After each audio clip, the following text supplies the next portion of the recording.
Bismillahirrahmanirrahim. Assalamualaikum warahmatullahi wabarakatuh. Jumpa dengan saya di Abil Maiwa Channel. Jadi teman-teman, channel ini merupakan channel pendidikan tempat kita berbagi tentang aplikasi pendidikan, Microsoft Office, serta tips dan trik komputer. Jadi Bapak Ibu sekalian, pada video kali ini kembali lagi admin akan berbagi sebuah video informasi terkait 17 data individu guru honorer di Dapodik yang harus valid untuk persiapan seleksi P3K Guru tahun 2022.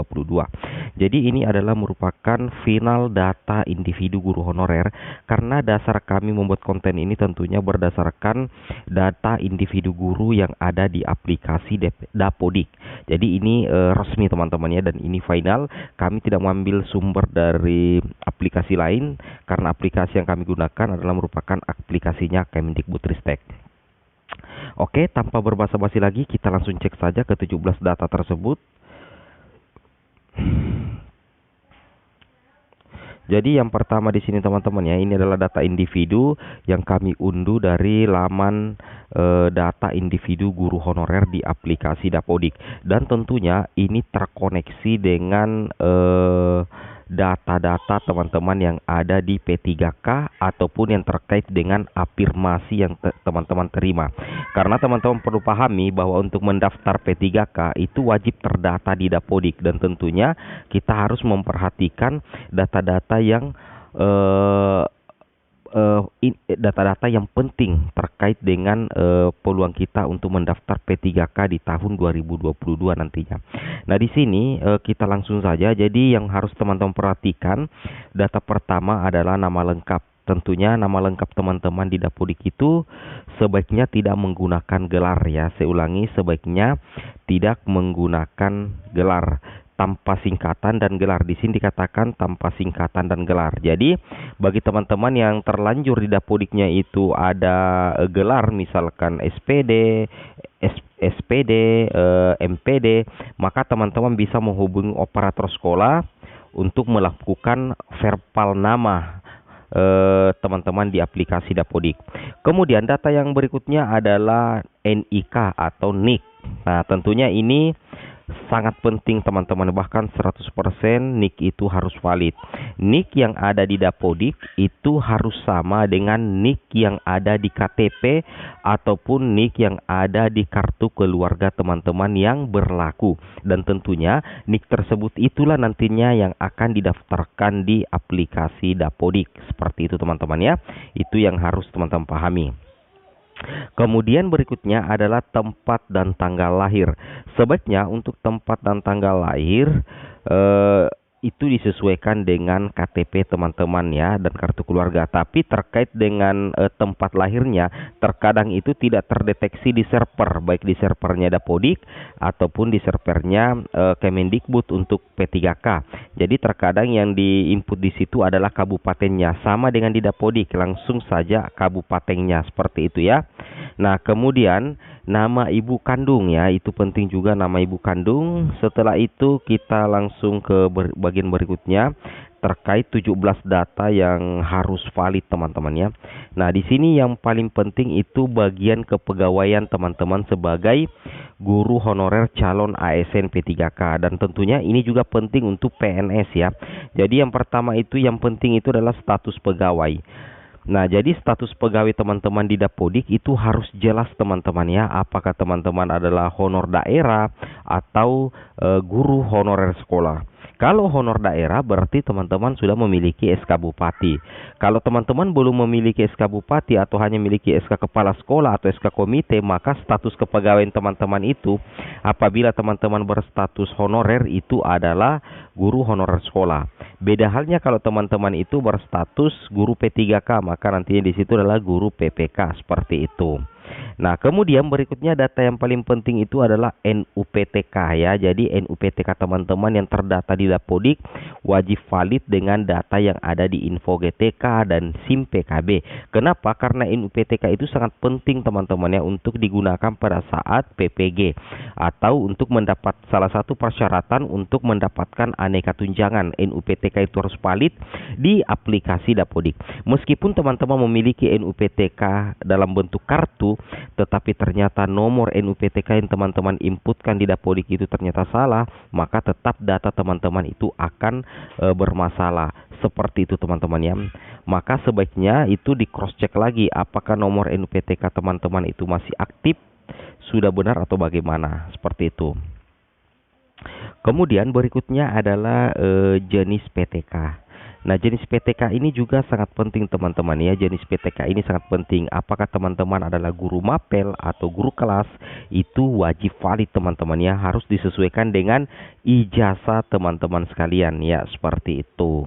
Nah, bagaimana Bang dengan operator guru honorer yang tidak memegang kelas kalau di SD, kemudian posisinya adalah sebagai operator sekolah? Maka teman-teman ikuti saja ijazahnya. Meskipun teman-teman pekerjaan pokoknya adalah operator sekolah, tetapi ijazah terakhir teman-teman adalah S1, maka yang ditulis di situ adalah sesuaikan dengan jurusan S1 kependidikan teman-teman. Misalkan teman-teman itu adalah operator sekolah, tetapi nyatanya ijazah teman-teman adalah S1 guru kelas, maka di jenis PTK itu yang ditulis adalah S1 guru kelas. Seperti itu teman-teman ya. Itu yang harus teman-teman pahami ya. Jenis PTK-nya itu wajib guru kelas, supaya nantinya pada saat teman-teman mendaftar P3K itu terbaca terbaca guru kelas ya. Jadi kalaupun teman-teman nanti operator sekolah, tetapi di servernya Kemendikbud itu terbaca guru kelas, dan itu berdampak juga dengan afirmasi teman-teman ya. Karena bagi teman-teman operator sekolah, kalau misalkan jenis PTK-nya di sini tendik atau tenaga administrasi, maka itu membahayakan posisi teman-teman nantinya di seleksi P3K guru tahun 2022. Makanya admin harapkan atau sarankan ikuti saja ijazah terakhir teman-teman ya, seperti itu. Karena teman-teman ini sebenarnya guru, cuman ada pekerjaan sampingan sebagai operator sekolah atau tugas tambahan, seperti itu. Kemudian di sini status aktifnya wajib aktif teman-teman. Kemudian SK pengangkatan, artinya SK pertama, nomor SK pertama teman-teman menjadi seorang guru honorer. Kemudian ada TMT pengangkatan, kemudian lembaga pengangkat ya. Tanggal mulai tugasnya juga itu harus benar ya, sesuai dengan SK pertama teman-teman. Lembaga pengangkatnya apa, seperti itu. Kemudian sumber gajinya itu apa. Kalau SK CPNS, TMT CPNS, PNS itu kan untuk PNS teman-teman ya. Ini kita berbicara honorer, data honorer untuk peluang mengikuti seleksi P3K guru tahun 2022, seperti itu. Kemudian kita lanjut lagi. Nah, di sini juga yang paling penting teman-teman ini yang admin lingkari ini, yaitu penugasan. Surat tugas teman-teman, tanggal surat tugas, TMT surat tugas, dan sekolah induk. Nah, terkadang ada guru honorer itu tidak terbaca sekolah induknya, makanya di Dapodik itu wajib centang ya. Nah, di sini ya, wajib centang ya untuk sekolah induk. Kemudian nomor surat tugas, artinya SK nomor surat tugas teman-teman ya di sekolah tersebut ya, tanggal berapa, nomor suratnya apa, TMT-nya apa. Kemudian statusnya sekolah induk, kalau itu adalah sekolah induk teman-teman, maka harus dicentang ya, seperti itu teman-teman ya. Itu yang harus teman-teman pahami. Kemudian kita lanjut lagi. Nah, kemudian berikutnya adalah bidang studi ya. Tentunya kalau di jenis PTK-nya itu sudah guru kelas, maka kemungkinan besar bidang studi yang dipilih di Dapodik juga adalah guru kelas SD, seperti itu ya. Itu penting sekali terkait dengan P3K nantinya teman-teman ya. Kita antisipasi memang dari sekarang. Kemudian berikutnya yang paling penting, menyongsong persiapan data yang valid untuk melamar P3K tahun 2022, tentunya itu adalah riwayat pendidikan formal teman-teman. Mulai dari SD sampai S1 itu harus terinput semua di Dapodik, supaya nantinya kalau ada validasi verifikasi data Dapodik dari Kemendikbud terkait P3K, data pendidikan teman-teman itu aman, seperti itu ya. Itu yang admin harapkan. Kemudian kita lanjutkan lagi. Yang terakhir di sini teman-teman, yang tidak kalah penting adalah riwayat karir. Nah, ini yang admin katakan sangat penting sekali, riwayat karir, karena fungsi utama menu riwayat karir di Dapodik itu wajib terisi atau harus terisi supaya jejak rekam masa pengabdian teman-teman itu ada di Dapodik.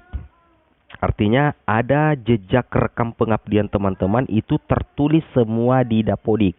Mulai dari ketika teman-teman mulai awal honor sampai terakhir teman-teman honor itu semua terinput di riwayat karir guru. Nah, pertanyaannya, apakah ketika kita guru honorer pindah ke sekolah lain, apakah masa pengabdian kita nol? Jawabannya adalah tidak, teman-teman ya. Sepanjang data riwayat karir teman-teman itu input di riwayat karir guru, maka secara otomatis riwayat pengabdian teman-teman itu akan terbaca dimanapun teman-teman mengajar.